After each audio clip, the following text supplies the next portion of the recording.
Alors, je vais vous laisser vous présenter, mais face caméra. Alors, bonjour, je m'appelle Laurent Grimaud, je suis secrétaire du syndicat Mine Énergie des Côtes d'Armor, accessoirement DS et secrétaire du CSE à Enedis Bretagne. Et vous travaillez à Lannion? Non, je travaille sur toute la Bretagne, je suis détaché, je suis représentant du personnel, je suis le délégué syndical, le secrétaire du comité social et économique d'Enedis. Vous êtes Trégorois? Oui. Et vous? Donc Gilbert Fégain, je suis le représentant des retraités CGT du 22, donc des Côtes d'Armor.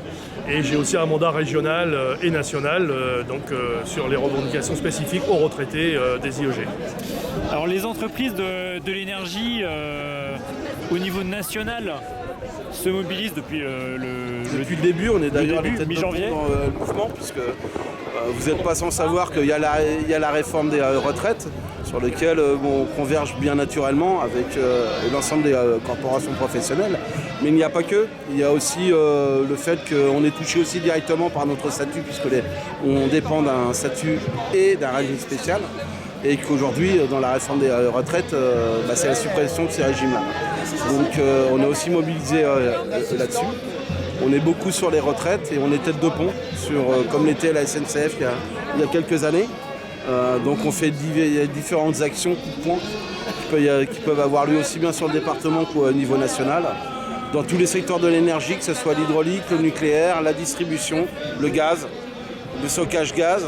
Donc on est mobilisé partout et on ne lâchera pas tant que le projet de réforme ne sera pas retiré. Les énergéticiens de toute la France seront mobilisés jusqu'au retrait de cette réforme. Il y a peu de temps, vous avez remporté un bras de fer qui peut-être vous rend plus optimiste que d'autres professionnels vis-à-vis de ce mouvement présent. C'est vrai, on a mené une lutte historique sur les Côtes d'Armor avec les gaziers qui ont lutté pendant un mois pour leur négociation dans l'entreprise sur les salaires qu'ils ont obtenus au bout d'un mois de grève intense avec l'aide des camarades d'Enedis, avec l'aide de députés, de sénateurs qui ont appuyé aussi auprès de la direction de GRDF pour pouvoir tenir leur dû, c'est-à-dire dans toutes les entreprises des IEG, un seul mot d'ordre était donné, c'était une augmentation de 200 € brut pour tous les salariés des IEG. Donc c'est ce qu'on a obtenu en fin d'année. Il faut dire que vous êtes un secteur qui a des leviers d'action importants évidemment. Il y a eu des réquisitions dans vos entreprises. Comment ça se passe vis-à-vis du gouvernement? Parce qu'on voit que dans les raffineries par exemple, le gouvernement n'hésite pas à utiliser les réquisitions pour faire fonctionner au minimum notamment les tuyaux pour le kérosène par exemple. Alors pour nous, dans nos entreprises, dans le secteur de la distribution, on n'est pas soumis à de la réquisition, très peu, il y a du requirement, mais pas de réquisition. Et notamment pour tout ce qui est conduite des réseaux. Les seuls endroits où on se doit, et puis on assure de toute façon notre continuité de service public, puisque que ce soit dans la distribution ou dans tous les domaines de l'énergie, on a une mission de service public qu'on continue à assurer malgré les mouvements de grève, notamment les dépannages et l'ensemble des dépannages. Dans le secteur du nucléaire, une centrale nucléaire, on ne peut pas l'arrêter du jour au lendemain. Donc le personnel gréviste qui sont dans les centrales sont forcément en grève, mais assurent quand même les sécurités des centrales, même si on fait des baisses de tranches. C'est-à-dire qu'on coupe les parties de ce qu'on peut délivrer sur le réseau. On réduit la production du nucléaire et aujourd'hui on la réduit très fortement, puisque énormément des agents des centrales nucléaires sont dans le mouvement et freinent justement la production d'énergie pour peser sur la réforme des retraites et demander son retrait une bonne fois pour toutes. Donc, concrètement, la France doit se fournir à l'étranger pour combler ce manque, ce qui lui coûte plus cher que d'habitude, c'est le levier économique. C'est ça, c'est que le mot d'ordre, on doit peser sur le levier économique.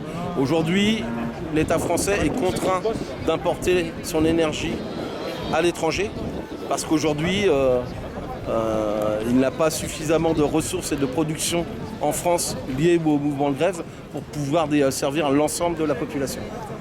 Et si ça continue, on risque d'aller jusqu'à un blackout si M. Macron s'obstine à garder sa réforme sur les retraites.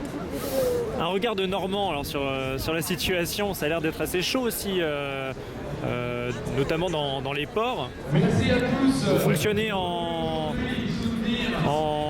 interprofession dans ces cas-là? Oui, il y a une intersyndicale spécifique à la CGT, avec les ports et docks, avec la chimie, notamment, et donc les actions sont communes, et donc on contribue, notamment dans les ports, dans les grands ports, à un blocage total, donc pas d'entrée, pas de sortie, dans l'ensemble des ports. Donc là aussi, pour poser de la même manière qu'on le fait dans l'énergie sur l'aspect économique, qui est le seul moyen de faire comprendre au gouvernement qu'il a intérêt aujourd'hui à retirer purement et simplement ce projet de loi unique. Alors plusieurs fois dans cette mobilisation, on a pu penser qu'on était dans un moment décisif. Par exemple, quand la loi arrivait à la fin de son chemin à l'Assemblée nationale. Et puis, finalement, il y a eu le 49.3. Et c'est déjà il y a 10 jours de ça. Vous êtes toujours dans la rue. Vous avez le sentiment que à quel moment ça peut rompre côté gouvernemental? Parce que jusqu'à maintenant, on sent quand même pas tant que ça de fébrilité finalement. Il n'y en a pas de fébrilité, bien au contraire. Le fait que M. Macron ait décidé de passer en force sur son projet de réforme a mobilisé encore plus de monde. Il y a des gens dans les cortèges aujourd'hui qu'on voit qui n'étaient pas dans le début et qui sont aujourd'hui tout simplement en mécontentement à la politique menée par ce gouvernement et par M. Macron, tout simplement. Le point de rupture, je ne sais pas, la seule chose que je sais, c'est qu'on reste fortement mobilisé dans l'ensemble des entreprises des IEG. Nos actions sont toujours présentes, on fait de la sobriété énergétique ciblée, on remet en gratuité ce qu'on peut remettre par nos actions Robin des Bois, et notamment tout ce qui est collectivité publique, on essaie de les mettre en gratuité. C'est des actions qu'on peut faire qui sont relativement bien ciblées et bien faites. Demain, la mobilisation, je pense et vous en avez la preuve aujourd'hui, que des amplis pas, on est toujours aussi nombreux contre cette réforme et il y a de plus en plus de gens qui nous rejoignent. Et pas que sur les retraites, effectivement, aussi pour sanctionner un gouvernement qui est complètement sourd à sa population et aux citoyens. C'est un problème démocratique aussi. Gros problème démocratique de fond, effectivement. On a l'impression qu'aujourd'hui on n'est plus écouté par nos politiques et qu'une crise grave risque de s'instaurer si ça continue comme ça. C'est que croire en nos politiques, c'est une chose, mais il faut qu'ils nous en donnent le retour. Aujourd'hui, on est face à un mur, on est face à un président qui n'a même pas désiré rencontrer l'intersyndicale, qui aujourd'hui fait volte-face et nous demande de nous rencontrer sur d'autres sujets que le projet des réformes des retraites.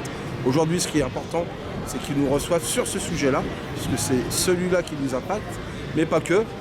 L'intersyndicale et notamment la CGT est toujours prête à discuter sur les problématiques du travail. Des propositions, on en a pour les retraites, mais pour tout ce qui est lié aussi aux conditions de travail dans les entreprises, que ce soit l'égalité hommes-femmes, sur les salaires et sur plein d'autres choses. Parfait, merci messieurs. Merci. Et je crois qu'on risque de se retrouver alors. Il n'y a pas de souci. Il y a de fortes chances. À très vite. Oui, vous voulez rajouter? Oui, je voulais rajouter quelque chose d'extrêmement important dans ce conflit, c'est la participation très active des retraités.